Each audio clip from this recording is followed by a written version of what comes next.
Ahora sí, estamos de regreso. Bienvenido a la tercera parte de este estudio. Parece que fue hace un minuto. De esta tercera parte del estudio, verso 6 del capítulo 2 de la carta a los Efesios, la cual hemos titulado La Iglesia Reina en Cristo, parte 3. Para poder entender esta tercera parte es necesario que usted mire las primeras dos partes para que pueda entrar en el contexto. Sin más preámbulos, continuamos. Pablo dice, y esta es la continuidad de la salvación. Pablo dice que fuimos salvos de la ira de Dios. Y este es un principio que todos debemos de entender, amados. La salvación y la ira están estrechamente ligadas a nuestras acciones. No se pueden separar. Es como la acción y la reacción, como la causa y la consecuencia. Perdón. La obediencia trae salvación, la desobediencia trae ira. Causas y consecuencias. La ley de la siembra. Todos conocemos la ley de la siembra. Siembras obediencia y cosechas salvación. Siembras desobediencia y cosecha ira. Tan sencillo como eso. No hay que buscarle vuelta. Y espero que estén entendiendo todo esto. No solamente fuimos salvos de la ira, sino que también fuimos liberados del yugo del sistema babilónico, un sistema que nos tenía cautivos. La liberación y la salvación, pues es lo mismo. Pero Cristo, subiendo a lo alto, llevó cautiva a esa cautividad que nos tenía cautivos. Y en cambio nos dio dones. Y no solamente a nosotros, busque el Salmo, sino también a los rebeldes para que habite Jehová entre ellos. Y no lo digo yo, lo dice Jehová en el Salmo 68, 18. Un salmo que nos revela algo grande que más adelante voy a explicar. Y esta liberación la recibimos ¿cómo? Por fe. ¿Libres para qué? Fuimos libres para conocer nuestro único y verdadero Dios. Libres para conocer a su Hijo. Libres para recibir el don de la gracia y la justicia de Dios. Y libre para obedecer, alabar y poner en práctica el testimonio y la fe de Jesús. Tan sencillo como eso. Y enseñarle al mundo todo lo que Dios ha hecho en nosotros y un largo etcétera. Y lo podemos resumir en libre para reinar y todo lo que ese reino implica, conforme a lo que ya hemos explicado. Ahora bien, ¿cuál ira de Dios?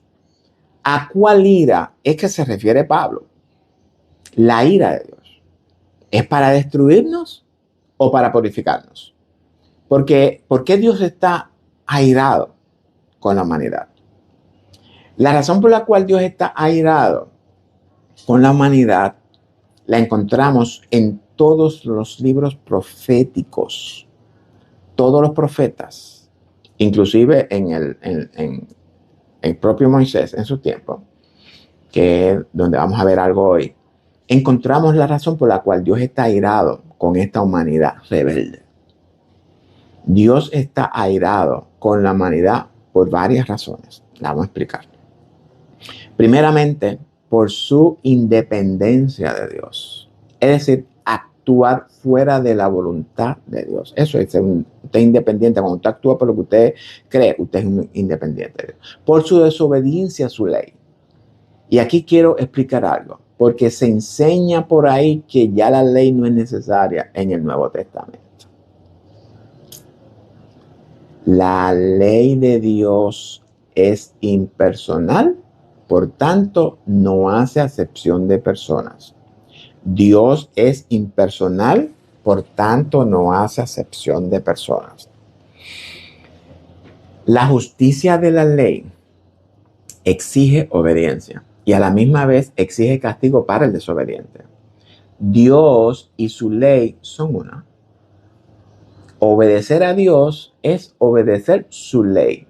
Cristo fue obediente en toda la ley. Entonces, para que la justicia de Dios pueda ser imputada en nosotros, tenemos que obedecer su ley en la manera que Cristo la obedeció. Ahora bien, esa ley se resume en 2 mandamientos: amar a Dios y amar al prójimo como a nosotros mismos. Entonces, yo tendría que preguntar, ¿amamos a Dios y a nuestro prójimo como a nosotros mismos? Porque si usted no obedece esa ley, la justicia de esa ley exige castigo, la desobediencia de esa ley. Por tanto, Dios está airado contra los que no guardan su ley. Y su ley implica todo lo que Él ha ordenado para que vivamos una vida piadosa, justa, en amor. Y por último, por no querer conocerlo. Conocer a Dios significa intimar y ser uno en Él. No querer reconciliarse con Él, ni reconocerlo como el único y verdadero Dios en su vida. Y sobre todo, por la incredulidad de la humanidad. La humanidad no quiere creer en su creador. No ha querido entender que si ellos son, morirá en sus delitos y pecados. Espero haberlo dicho bien. Sin embargo, esto no significa que Dios no ame a estas personas que lo rechazan, que se rebelan contra Él. Dios los ama con amor eterno, a pesar de sus rebeldías, desobediencias, idolatrías y toda su maldad. Es un error pensar que el amor de Dios a la humanidad es como un amor como el que nosotros conocemos. El amor de nosotros es un amor por conveniencia. Si tú me amas, yo te amo. El amor de Dios es ágape, un amor que trasciende todo pecado, rebeldía e injusticia. Y ese amor es inmutable, no cambia de acuerdo con las circunstancias que nos estén rodeando. Es un amor fiel, justo y lleno de gracia y misericordia para con todos los seres humanos, amados. Ese es el amor de Dios. Entonces, la ira de Dios no es contra la persona, sino contra eso que domina el corazón de la persona. Ese mal, esa naturaleza pecaminosa caída que domina, somete al hombre para desobedecerlo. La ira de Dios es contra el pecado que nos deshumaniza. La ira de Dios es el resultado de su amor por la humanidad. Y Dios nos va a permitir que el pecado destruya a su creación hecha a su imagen y conforme a su semejanza. La ira de Dios es la consecuencia que causa ese poder que domina y somete a la conciencia del hombre. Esa ira trae castigo al hombre. No es que Dios quiera castigar al ser humano porque Dios ama al ser humano. Es que es por nuestra desobediencia a Dios, a su ley, que acarrea esa consecuencia. Dios ya ha liberado a la humanidad de ese poder del pecado. Y esto es importante que lo entendemos. Ya Dios nos ha liberado a toda la humanidad del poder del pecado. Por tanto, ya no se trata de liberación, porque es un hecho, sino que se trata de reconocer la obra de redención efectuada por Dios para toda la humanidad. Se trata de arrepentimiento. Y eso es algo que la humanidad no quiere hacer. Por tanto, sigue entonces bajo esclavitud. Pero no es porque Dios quiere, es porque ellos quieren seguir en esclavitud. Y lamento decir que la iglesia ha fallado en esto. No hemos predicado ni enseñado el verdadero evangelio del reino. Por tanto, hay solamente 2 maneras de liberar al ser humano de ese poder que lo esclaviza y lo somete a vivir alejado en rebeldía contra su creador. La primera manera es la fácil, por la gracia y la justicia de Dios. ese don de la gracia y de la justicia de Dios que ha extendido a toda la humanidad. Cuando creemos por fe en la obra redentora, expiatoria y salvadora de Dios por medio de su ungido, por medio de su Mesías, de su Cristo, recibir ese don de la gracia y la justicia de Dios con una fe obediente es la que nos salva de su ira.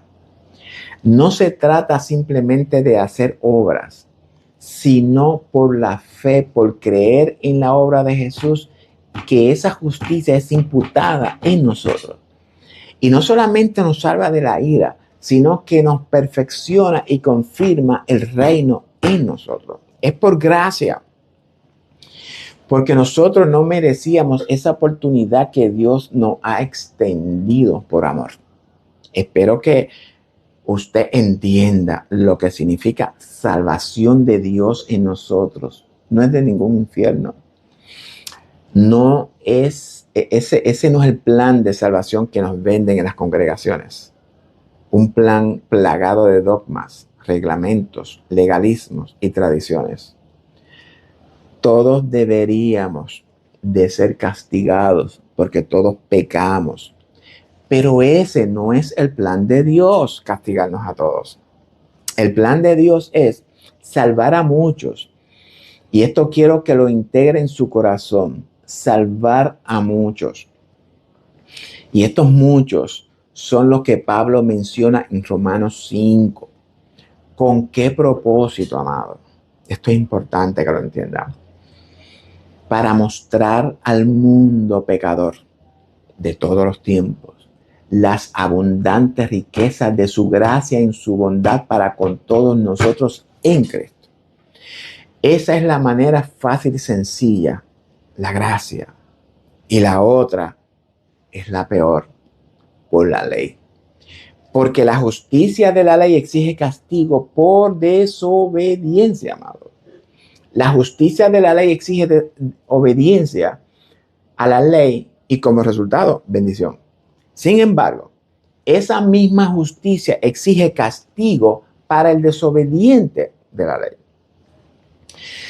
De la misma manera en la que Dios perdonaba los pecados bajo la ley, ya que la ley funciona para revelar el pecado en el hombre, y al que la desobedeciera por yerro, por desconocimiento de esa ley, Dios exigía el sacrificio de un corderito al fuego. Y todos sabemos que ese corderito tenía que ser quemado en su totalidad. No voy a entrar en profundidad de esto. ¿Okay? Y Dios perdonaba al individuo. Ahora bien, eso era por el pecado por yerro, por desconocimiento de la ley. Por otra parte, o por otro lado, existía el pecado por desobediencia consciente de la ley. Ese pecado era el que era redimido una vez al año, donde el sumo sacerdote entraba en el lugar santísimo. Ese cordero que se usaba para redimir a toda la congregación era tipo del Mesías, del Cristo, del Hijo del Hombre. Ese sacrificio es el que nos salva por gracia, como acabamos de explicar. Y ese sacrificio fue realizado por Jesús, el Mesías, por siempre y para siempre.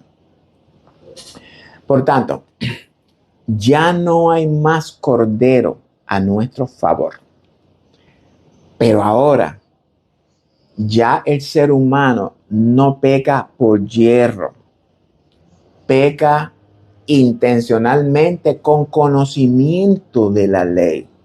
Por tanto, ya sea por yerro o por conciencia, el hombre necesita ser castigado. Porque ya hemos aprendido que la justicia de la ley exige castigo por desobediencia, amado. La ley exigía un cordero perfecto que tenía que ser quemado en su totalidad. ¿Por qué tiene que ser quemado en su totalidad?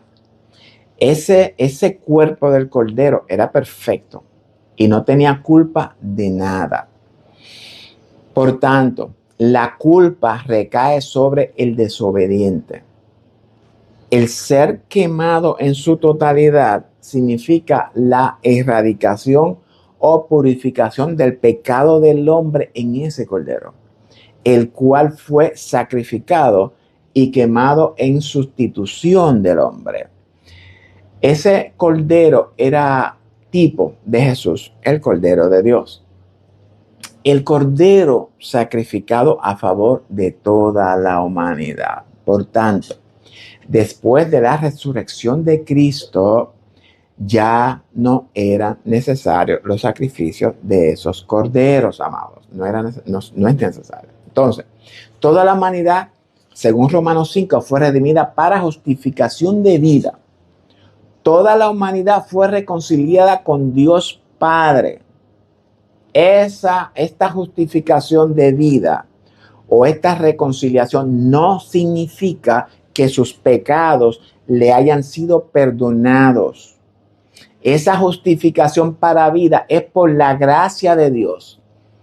En esta justificación o reconciliación también estamos nosotros, porque ya no estamos. Ahora bien, ¿qué significa que la humanidad fue reconciliada o justificada para vida? Y esto es bien importante que lo entendamos. Significa que toda la humanidad ha sido libertada del poder del pecado, libertada de su naturaleza caída. Y esa libertad le da la oportunidad de ser salvo de la ira por desobediencia, porque todos pecamos y estamos destituidos de la gloria de Dios. Y para volver a la gloria de Dios, necesitamos recibir voluntariamente, por medio de la fe, el mensaje de redención, arrepentirnos, recibir el perdón de Dios, y ese perdón nos salva de la ira. Entonces, son perdonados los pecados de los que han recibido por fe el don de la gracia y la justicia de Dios. Esos son los que no tienen que enfrentar la ira de Dios o la del Cordero. Son salvos de la ira en el día del juicio final. Estos muchos que habla Pablo en Romanos 5 son los trasladados del reino de las tinieblas al reino de luz. Amén. Yo espero que esto esté claro en ustedes, la verdad. Bueno, reintegrándonos. ¿Por qué reino de las tinieblas? Bueno, reino de las tinieblas porque no han querido ver la luz. Han rechazado el mensaje de salvación que la iglesia les predica. El velo que su naturaleza pecaminosa le ha puesto delante de sus ojos espirituales, no lo han querido quitar. Y no han querido responder a Cristo y han preferido morir en sus delitos y pecados. Ahora bien, reino de luz, pues son los que la verdad del evangelio alumbró los ojos de su entendimiento y quitó el velo de sus ojos espirituales. Y ahora pueden ver la verdad de Dios, la justicia de Dios. Esos son salvos de la ira en el día del juicio. Por otro lado, tenemos, como acabo de explicar, los que no han querido recibir el don de la gracia y de la justicia. Esos son los incrédulos. Esos son los que quedan en el reino de las tinieblas o en la tierra, y aunque hayan sido redimidos del pecado, han sido justificados para vida. ¿Cuál es el problema entonces? Que no han querido creer en el Hijo de Dios. Incredulidad. Son culpables por incredulidad. ¿Por qué el castigo en fuego? Porque ese cuerpo pecaminoso tiene que ser destruido por el fuego para que pueda ser regenerado su corazón, su carácter, la imagen de Dios en él. Pero esa manera difícil lo destituye del reino. Y esa pérdida del reino es el castigo por desobediencia. Una vez que ese cuerpo sea quemado, obviamente no quemado por el fuego natural que conocemos, sino por el fuego de Dios. Dice que declarará sus malas obras. Y el fuego las quemará y sufrirá pérdida. ¿Cuál pérdida? Pues el reino. Ese fuego yo no lo entiendo. Si usted lo entiende, me lo explica. Y dice Pablo, si bien él mismo será salvo, aunque así como por fuego. No el pecador solamente, sino también la iglesia desobediente va a pasar por lo mismo. Pero la escritura revela que para ellos también hay nuevos cuerpos en los cuales pueden servir a Dios. Serán resucitados en nuevos cuerpos, según Pablo, en 1 Corintios 15:24.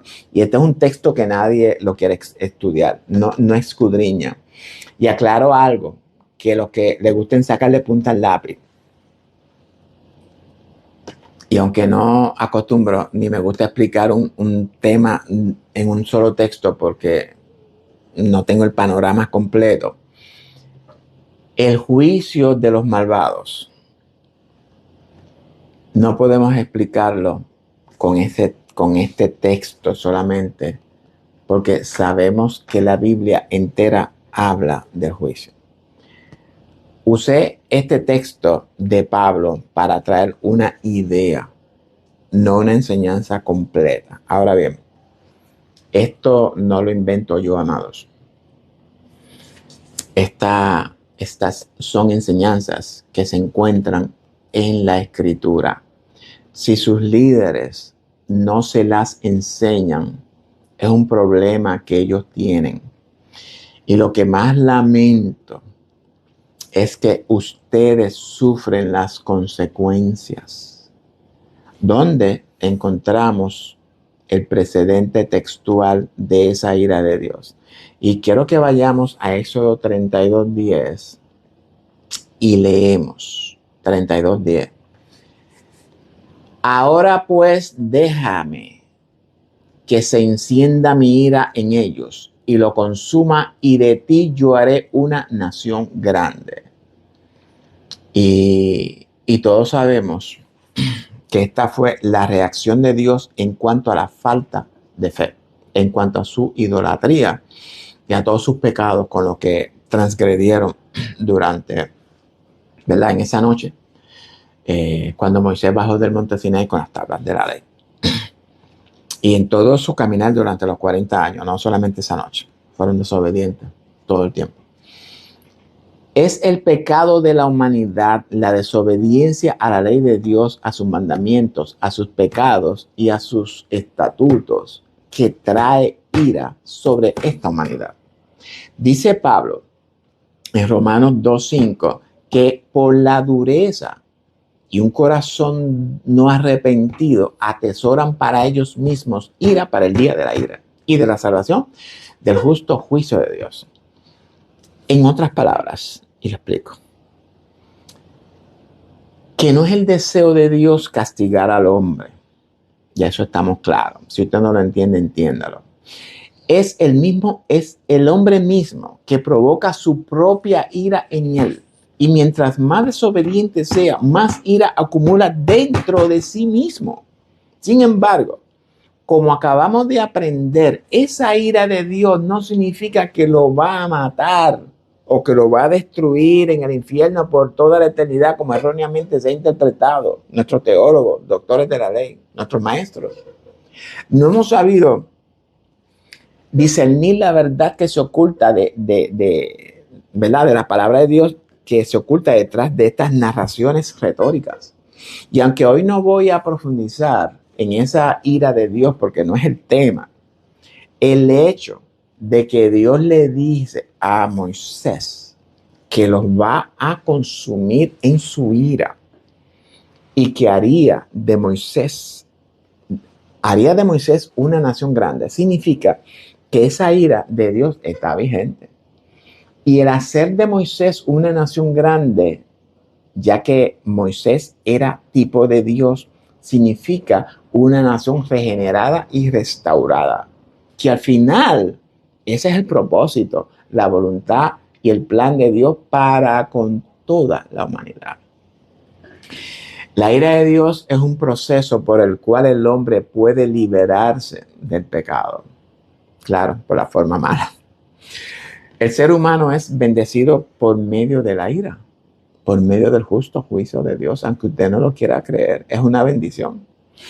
Porque su vida será regenerada y podrá unirse nuevamente con su Creador y dejar de seguir como corderitos al matadero a todas estas mentiras, engaños con los que el mundo nos está engañando y con lo que nuestros líderes religiosos dominan y someten dogmáticamente a sus feligreses.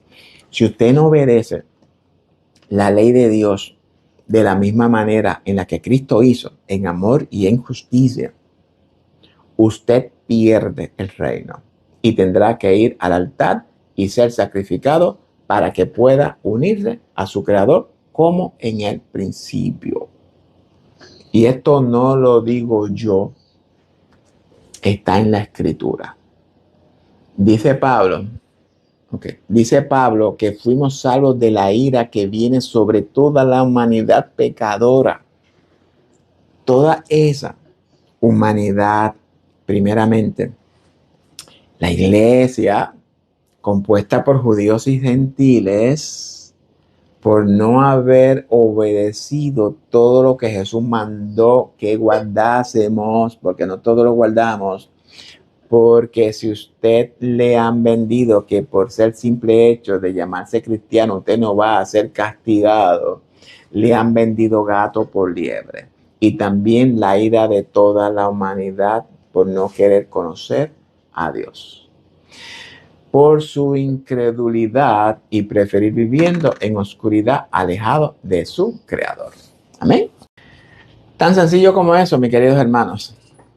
Pero bueno, tengo buenas noticias, tanto para la iglesia como para toda la humanidad. Todavía hay oportunidad. Todavía las puertas del arca permanecen abiertas. Todavía el llamado está vigente. A la iglesia le sugiero que reconsidere su forma de interpretar y vivir las escrituras. Y los demás, el mundo, ¿verdad? El impío, pues arrepienta de sus pecados, obedezca el llamado del Señor y reciba por fe el don de la gracia y la justicia de Dios y evite la ira. Hoy es el día de su salvación, una salvación que solamente Cristo la puede dar. Pero es su decisión, nadie lo puede obligar y nadie la puede tomar por usted. Y de igual manera las consecuencias son suyas. Nadie la puede recibir por usted. ¿Estamos claros? Teniendo esto, ¿verdad? Claro, el concepto de la salvación bíblica y de la ira de Dios a la cual Pablo se refiere, y aunque no la he cubierto en su totalidad, sino que traje lo básico, continuamos dentro del contexto en el que Pablo nos viene entonces hablando. Y vamos entonces ahora a leer el verso 6. Y juntamente con él nos resucitó. Bueno, y ahora vamos a analizar, vamos a explicar la resurrección a la que Pablo se refiere. Espero en el Señor que hayan captado, entendido lo que expliqué acerca de la salvación bíblica, porque está ligado una cosa con la otra. No la salvación que nuestros líderes enseñan. Y luego de explicar la ira de Dios, la ira bíblica, algo que tampoco nuestros líderes enseñan. Entonces, vamos a retomar el contexto de la resurrección. Dije que la resurrección y la salvación pues son unidas. ¿A qué se refiere Pablo diciendo que nos ha resucitado juntamente con Cristo? Y para poder entender esta expresión metafórica que Pablo usa, debemos de ir a sus cartas en Romanos 6. Y voy a parafrasear el texto dentro de su contexto para que podamos entender lo que Pablo nos revela en ellos. Dice Pablo Y Romanos 6 también es otra figura retórica, metafórica. Recordemos que lo que Pablo habla es algo espiritual, intangible, no, y esto es por fe. Y esto debe de ser explicado en forma metafórica para que lo podamos entender, porque algo interno no lo podemos explicar, hay que buscar algo. Dice Pablo que los que hemos sido bautizados en Cristo, y este bautismo no se refiere al bautismo en agua como nuestros líderes lo han mal interpretado, sino que se refiere al proceso regenerador ocurrido en nosotros cuando oímos y creímos por medio de una fe obediente el mensaje de la reconciliación o el mensaje de la redención, el cual fue efectuada por la gracia de Dios mediante el Hijo del Hombre. Dice Pablo que fuimos bautizados en su muerte. Ese bautismo es por fe, no es algo tangible, algo que podemos tocar y ver. ¿Okay? Lo que ocurrió en mi interior el día en el que creí con una fe obediente, yo lo creo por fe. No por vista, porque no lo puedo ver ni tocar, pero sí puedo entender en mi corazón que ese bautismo es una realidad en mi vida. ¿Por qué somos bautizados en su muerte elemental? Porque para que podamos resucitar, primero tenemos que morir. Dice Jesús que si el grano de trigo no cae a la tierra y muere, no puede llevar fruto.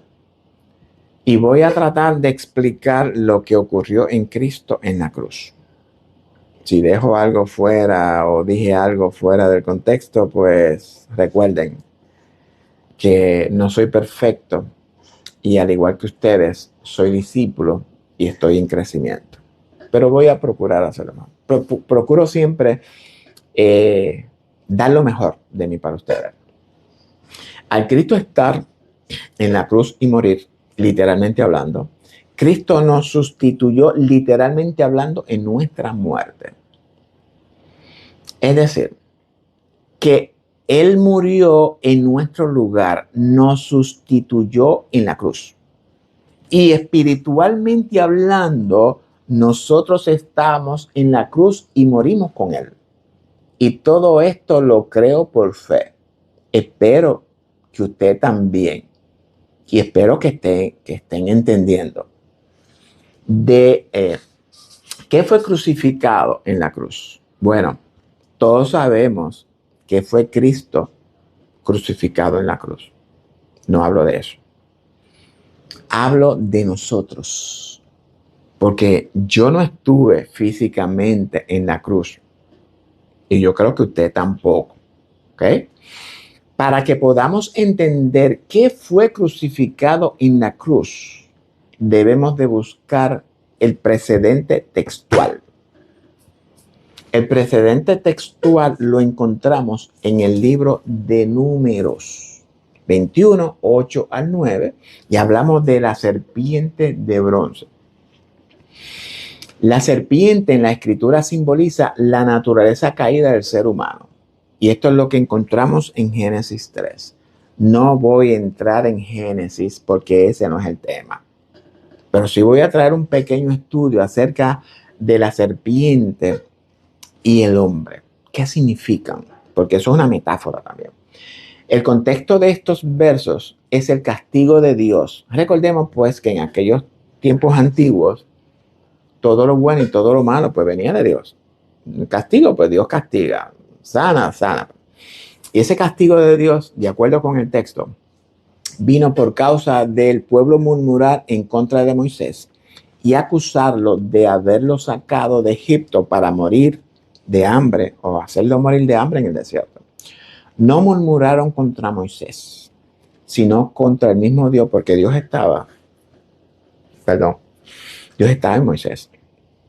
Esa murmuración fue por incredulidad. Por tanto, debemos siempre pensar antes de emitir juicio o comentario acerca de las acciones de nuestros hermanos y de nuestros líderes en Cristo. porque pudiéramos encontrarnos murmurando contra las acciones de Dios. Y aclaro, para usted que le gusta sacar punta, yo no murmuro de mis líderes. Lo que yo hablo, lo hablo abiertamente contra el liderazgo en general de nuestras congregaciones y de todas las denominaciones, porque es el mensaje de Dios, sin acepción de personas. Yo no digo que el mío es bueno ni que no, en general. Dice el texto que vinieron serpientes y los mordían de muerte. Y Dios le dijo a Moisés que hiciera una serpiente de bronce y la levantara sobre una asta. Ese levantar de la serpiente sobre una asta es tipología de la crucifixión del Mesías. Y dijo Jehová que al mirarla, o al mirar a la serpiente sobre la asta, viviría de la picada de la serpiente. Y el mirar a la serpiente sobre la asta simboliza la redención de nuestra naturaleza caída del ser humano. La cruz es la manera preestablecida por Dios para redimir la naturaleza caída del hombre. Y esa naturaleza caída del hombre es redimida en Cristo. En Cristo, amados. Y en verdad espero que estemos entendiendo todo eso. Entonces, el sacrificio fue de nuestra naturaleza caída pecaminosa, nuestra voluntad rebelde, la cual dominaba nuestra mente, nuestro corazón, nuestro hombre interior por causa de las concupiscencias de la carne. Para que Dios pueda sustituir nuestra naturaleza pecaminosa por su naturaleza divina, conforme a lo que Pedro revela, primero Dios tenía que crucificarla en Cristo para muerte, espiritualmente hablando, para poder imputar su naturaleza divina en nosotros. Es por esto la sustitución que decimos, ¿verdad? Que Cristo, la muerte de Cristo es sustitutiva. Esa imputación de la naturaleza divina en nosotros significa la colocación de la naturaleza divina en sustitución de nuestra naturaleza pecaminosa. Y dicha sustitución nos coloca en el linaje eterno de Dios. Si no entiende esto, lo entiendo. Una verdad que me ha tomado un poquito de tiempo en discernirla poco a poco. Pero yo sé que usted lo va a lograr.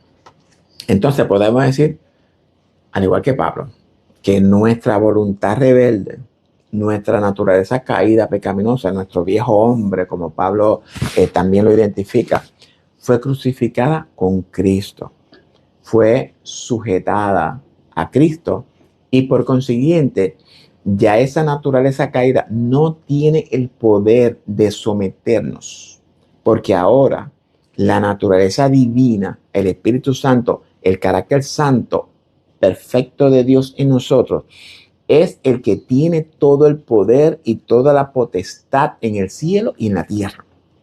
¿Entiende? Entiéndase.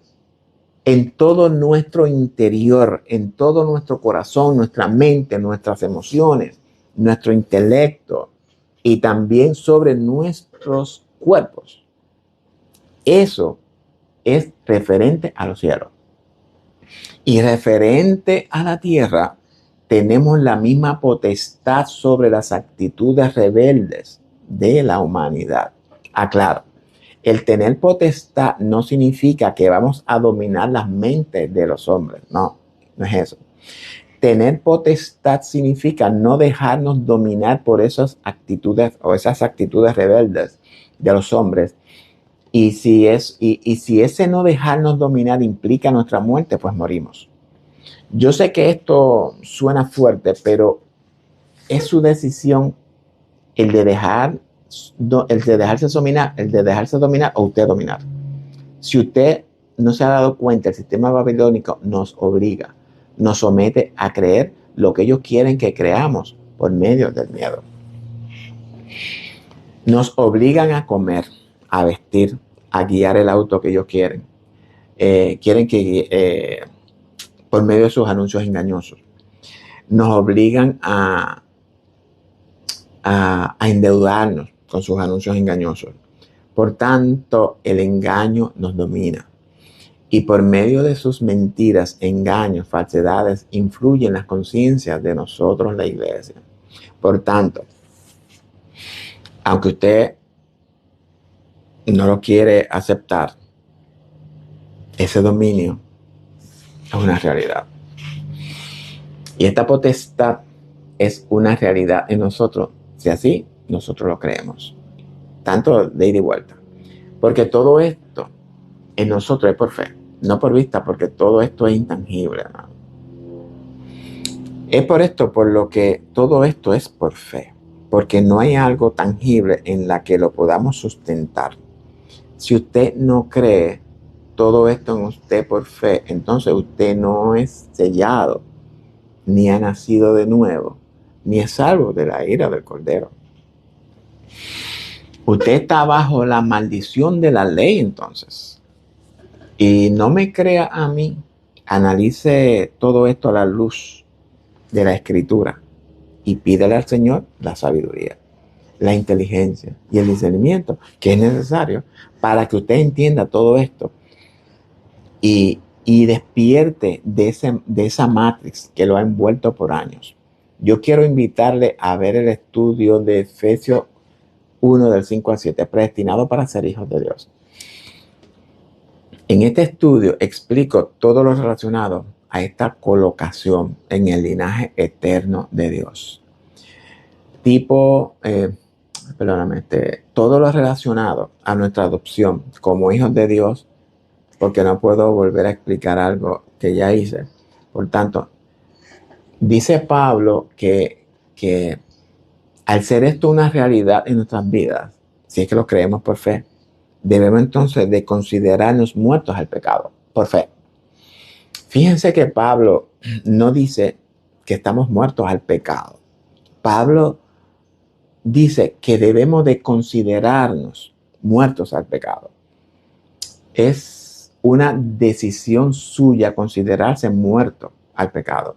Porque si usted no se considera muerto al pecado por fe, entonces su naturaleza pecaminosa continúa gobernando su hombre interior. Amén.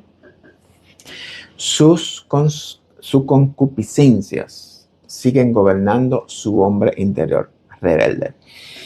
Y esta es una enseñanza que todos los pastores, maestros y líderes de nuestras congregaciones tienen que enseñarlas.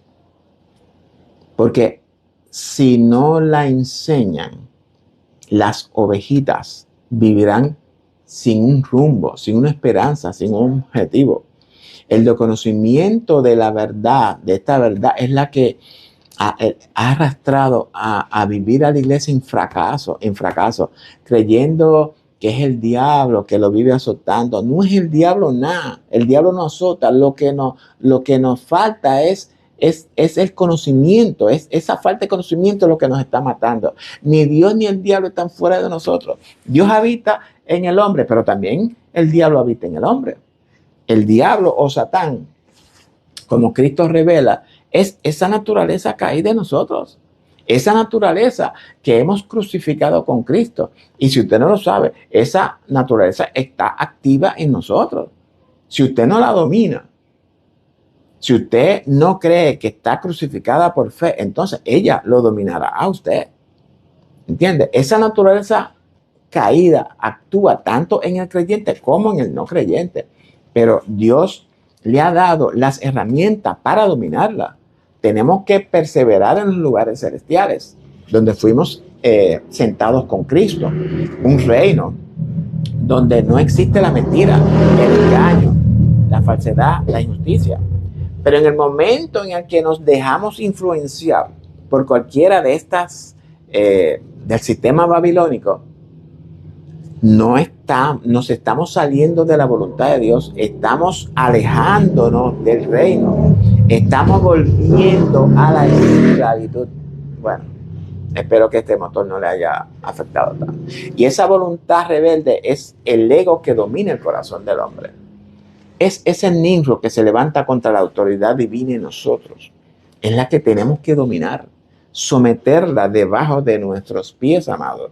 Pero hoy hemos aprendido que ya nuestra naturaleza caída fue crucificada con Cristo. Amén. Y ahora es la naturaleza divina, el Espíritu Santo, que domina en nuestro hombre interior. Pero para que esa naturaleza domine en su interior, debe de someterse a obediencia a los mandamientos de Dios. Amén. Pero si nadie les enseña esto, no pueden creerlo. Tan sencillo como eso, amado.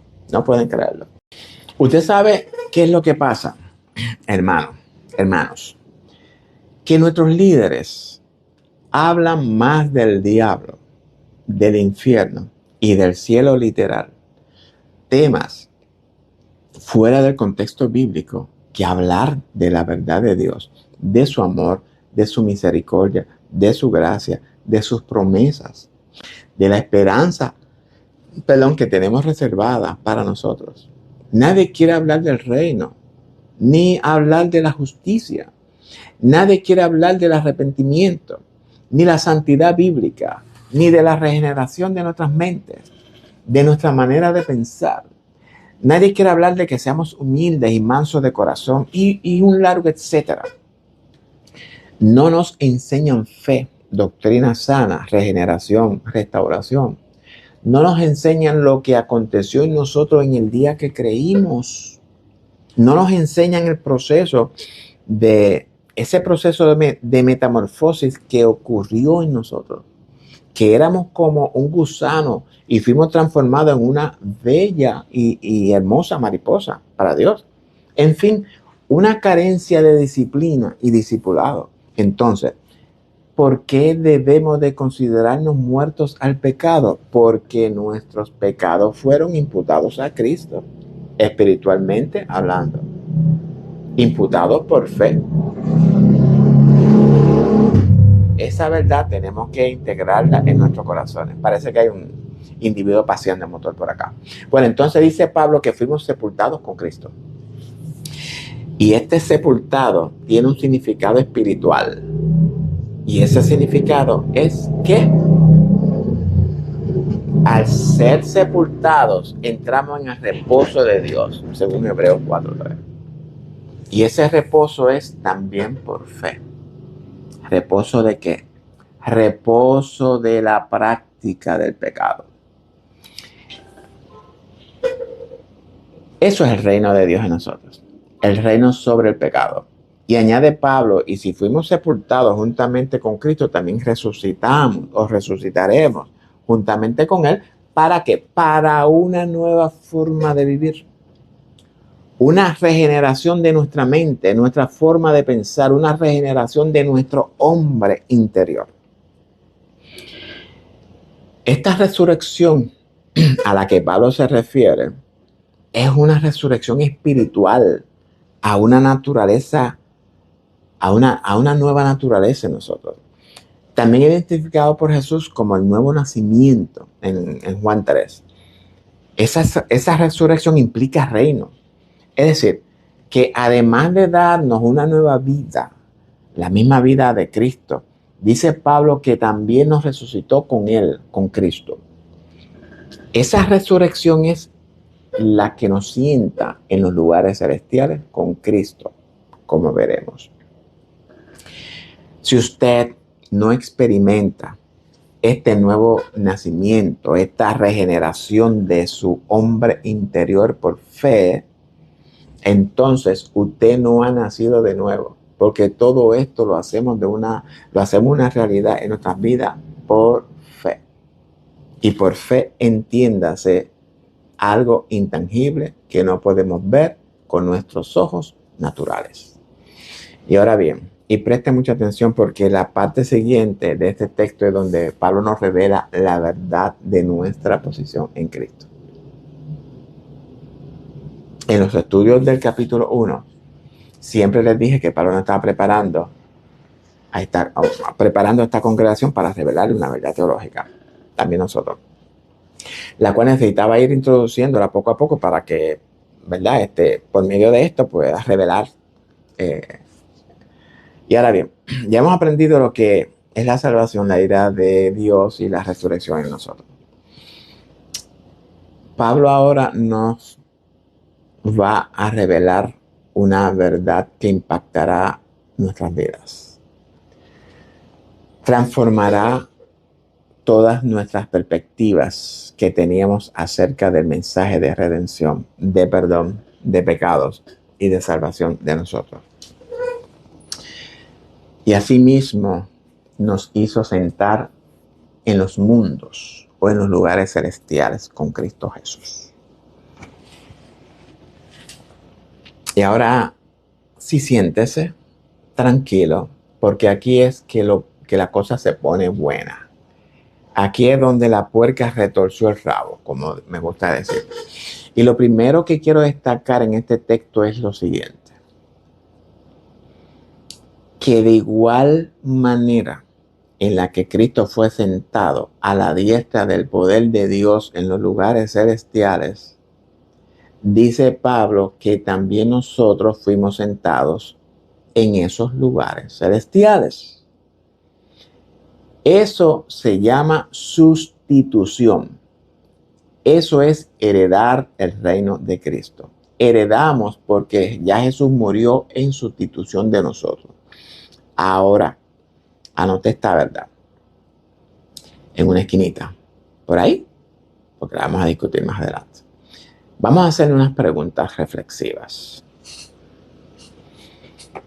Cristo, en su oración en Juan 17, a favor de su iglesia, hace unas declaraciones que muchos de nosotros hemos pasado desapercibidos. Declaraciones que implican reconciliación, reino y dominio. Jesús dice que nuestra salvación es conocer, y este conocer es un término hebreo que significa tener intimidad con alguien, tener una relación íntima y personal con Dios Padre, el único y verdadero Dios. Y añade, y que me conozcan o que conozcan al Mesías a quien el Padre ha enviado. ¿Por qué Jesús especifica que debemos de conocer al Padre, al único y verdadero Dios, y al Mesías a quien el Padre ha enviado? Cuando vemos expresiones enigmáticas en la Escritura, expresiones incoherentes, esto lo que nos quiere decir es que interprétame. Porque entendemos lo de conocer al Padre. Bueno, si es que usted ha conocido al Padre, porque si usted no lo ha conocido, pues no puede saber. El que usted sea miembro de una congregación, lea la Biblia, ore, diezme, realice buenas obras, no necesariamente significa que usted conoce al Padre. Pero ¿por qué también conocer al Mesías? Que es al Padre que el Padre envió. Porque de acuerdo con la manera en la que se está redactada la expresión, Jesús habla de una tercera persona. Pero acerca de esta tercera persona hablamos más adelante. Más adelantito vamos a identificar a esta tercera persona. Entonces, de acuerdo con Jesús, en estas dos bases es que se basa la salvación. En tener una relación íntima con el único y verdadero Dios y que conozcamos al Mesías, el enviado de Dios. Sencillo, no podemos rompernos la cabeza. Y aprovecho para aclarar que el mismo Jesús confiesa que el Padre es el único y verdadero Dios. Es decir, que no hay otro Dios fuera de Él. Estas declaraciones de Jesús deberían de llevarnos a repensar la enseñanza con la que han moldeado las conciencias de la iglesia, diciendo que el Padre es un Dios, que Jesús es un Dios y que el Espíritu Santo es otro Dios. Y que ellos tres, independientemente obrando, forman un Dios. Bueno, y ese concepto erróneo de la Trinidad no armoniza con las revelaciones de la Escritura. Esto lo traje en manera, no lo traje en una manera de enseñanza, sino más bien una manera para que repiensen en ella. Dice Jesús, glorifícame tú al lado tuyo con aquella gloria que tuve contigo antes de que el mundo fuese. Si en la Escritura la expresión glorificar o gloria significa unión, una unión matrimonial, ser uno. Entonces, ¿a quién se refiere Cristo cuando dice que lo glorifique con aquella gloria que tuvo con Dios antes de que el mundo fuese? Y aquí nuevamente encontramos esa tercera persona. ¿Eh? Esa tercera persona, vamos a descubrirla pronto. Porque cuando hablamos del término primogénito, que significa, ¿verdad?, el primero en glorificarse con Dios, y hablamos del primer hombre en unirse a Dios y ser uno con Dios, ¿a quién se refiere Jesús? Porque antes de que el mundo fuese, de acuerdo con la narración de Génesis, solo existía un hombre y ese hombre era uno con Dios. Esa pregunta la contestaremos más adelante. Entendiendo lo que significa que el poder de Dios, el mismo poder que actúa en nosotros, resucitó a Cristo y lo sentó a su diestra en el mismo lugar del Padre en los lugares celestiales. Es decir, que como acabo de enseñar, que Cristo vino a ser entonces uno con el Padre. Y aclaro, para que no haya dudas, esto que acabo de explicar de la resurrección de Cristo y de su sentada en el lugar del Padre acontece en toda la humanidad. No me acuerdo si lo dije. El hecho de que la obra de Cristo libera a toda la humanidad del yugo del pecado nos dice que al Cristo sentarse en el trono del Padre, en su templo, en el hombre, está sentado en el lugar santísimo de toda la humanidad, donde habita la presencia y el pacto para con todo Israel. Sin embargo, no toda la humanidad está sentada con él. No todo Israel ha entrado en el lugar santísimo. ¿Por qué razón? Porque todavía el velo está sobre su rostro. Significa que el perdón está disponible para todos. La pregunta es, ¿quiénes son los que se sentarán a su diestra en los lugares celestiales? ¿Quiénes son los que entrarán en el lugar santísimo donde está la ley? Y la respuesta la encontramos en la segunda mitad que vamos a entrar ahora. Espero que sigan en un lugar tranquilo, sin interrupciones. Volvamos al verso, al contexto del verso. Y lo leo para que estemos, ¿verdad?, en la misma página. Ya yo me lo sé de memoria. Y asimismo nos hizo sentar en los mundos o en los lugares celestiales con Cristo Jesús. Obviamente, antes de sentarnos, tendremos que ser resucitados juntamente con Cristo. ¿Ven? Y este resucitar juntamente con Cristo es una realidad cuando el hombre responde con una fe obediente al llamado del don de la gracia y la justicia de Dios, no antes.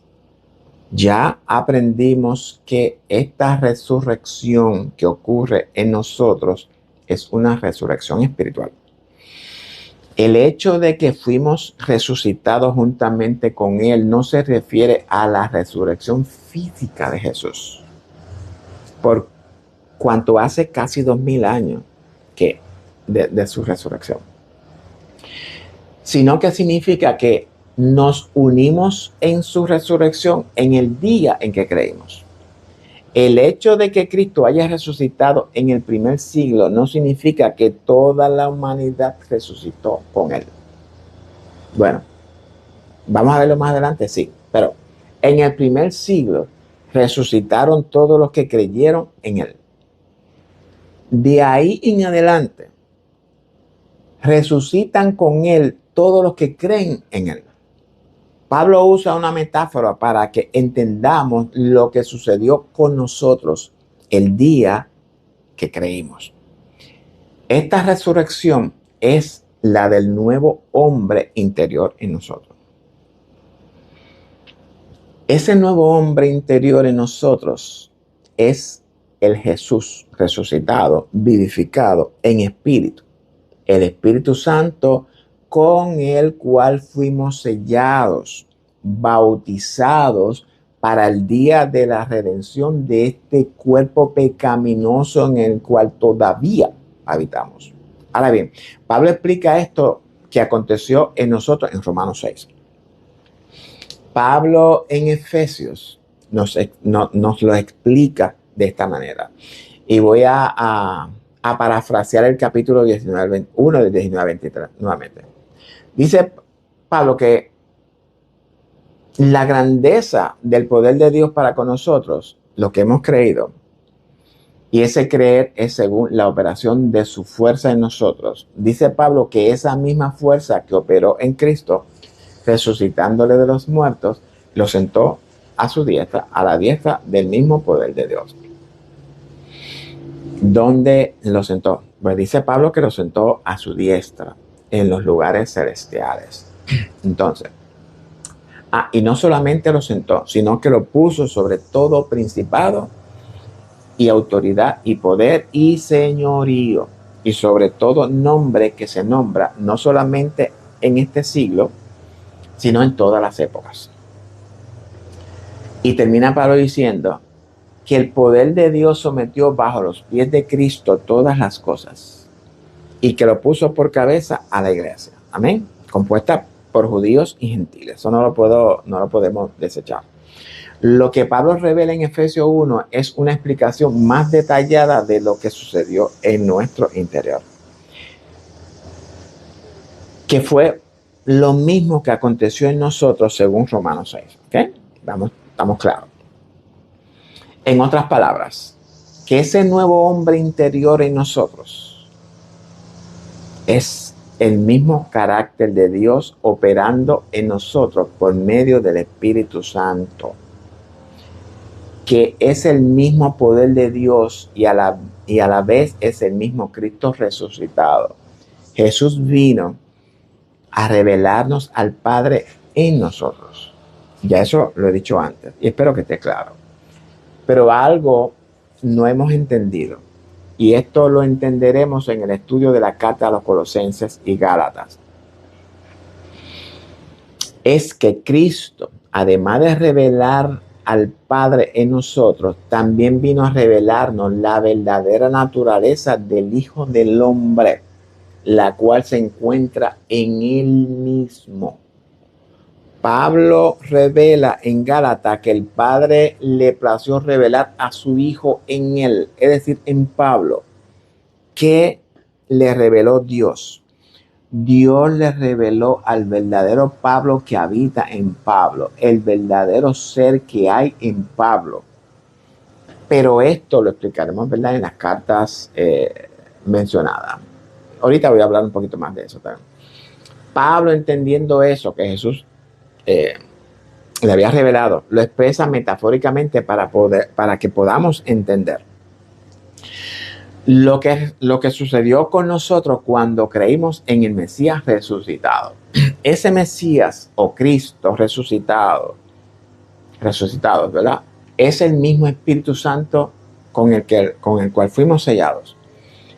Y es el mismo poder de Dios que actúa en nosotros y actuó en el mismo Jesús resucitado. No podemos separarlos. Dios es uno, no 1, 2 ni 3. Ya Pablo nos ha explicado lo que el poder de Dios hizo con Cristo. Lo sentó a su diestra en su trono, el cual se encuentra en nuestro corazón.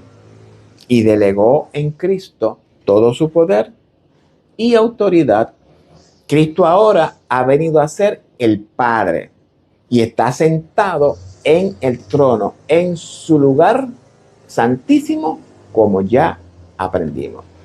Esa elevación de Cristo por el poder de Dios nos ilustra lo que Jesús anunció a sus discípulos cuando dijo que iría a la casa de su Padre, es decir, nuestro tabernáculo, al templo de Dios que somos nosotros, y preparó un lugar para donde Él esté, nosotros también estemos.